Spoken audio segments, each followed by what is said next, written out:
आणि नेमकं तसं झालं. त्याची मागणी काय होती की मनसेचा राजीनामा का, तर या सगळं शैक्षणिक चळवळीमध्ये मनसेच्याकडे जी जबाबदारी होती ती जबाबदारी त्यांनी काळजीपूर्वक हाताळली नाही आणि त्याचा परिणाम हजारो मुलांना त्यांच्या भवितव्यावर अडचणी आली. ती मागणी केली, पण केंद्र सरकार याच्याकडं बघ्याची भूमिका घेत होतं. शेवटी त्याची मागणी एवढाच प्रश्न नव्हता, बाकीचे राजकीय पक्षसुद्धा त्यांच्याबरोबर उभे राहिले.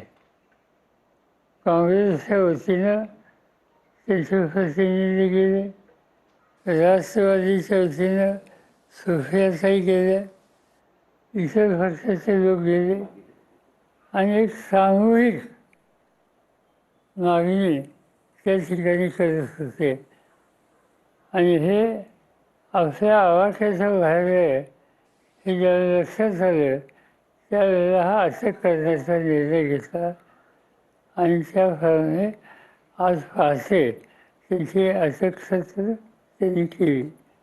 बघूया, त्यांनी अटक जरी केली तरी हे आंदोलन चालू राहणार. लोकशाही मोडण्याचा प्रयत्न हे भाजप सरकार करते असं वाटत नाही? सरळच आहे ना. असं की मागणी जास्त होती, विद्यार्थ्यांच्यासाठी होती आणि नोटीस दिलेली होती आणि इतक्या दिवसात 20 दिवसात दिल्लीमध्ये असून कुणी भेटायला सुद्धा येत नाही.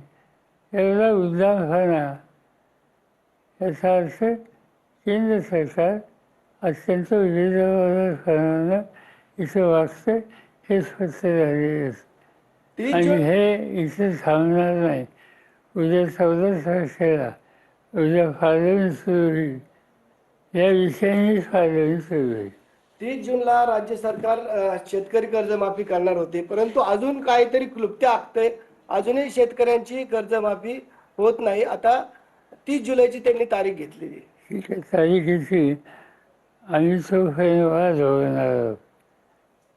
ठीक आहे, खरं म्हणजे त्यांच्या अर्थात गेल्या त्या फाळायला हव्या असत्या, पण आता त्यांनी 22 नाही ठरवलं, नवीन तारीख दिली, तो खरं आम्ही थांबणार आहोत.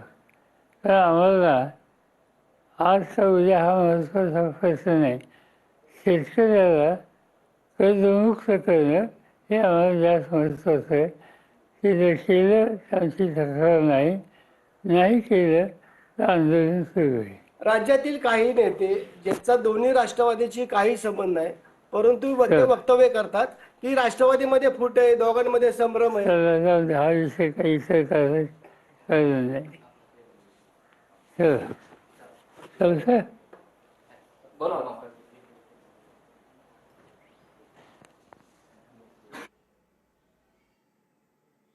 वांगचुक यांना अनेक राजकीय पक्षांनी पाठिंबा दिल्याचं शरद पवार यांनी म्हटलेलं आहे. प्रधान यांच्या राजीनाम्याची मागणी पण सरकार बघ्याच्या भूमिकेत असं देखील पवार म्हणतायत. वांगचुक यांना अनेक राजकीय पक्षांनी पाठिंबा दिलाय. नीट पेपर फुटीमुळे विद्यार्थ्यांचं भवितव्य धोक्यात आल्याचंही शरद पवार म्हणतायत. वांगचुक यांचं आंदोलन दडपण्याचा प्रयत्न होतोय असंही पवारांनी म्हटलंय.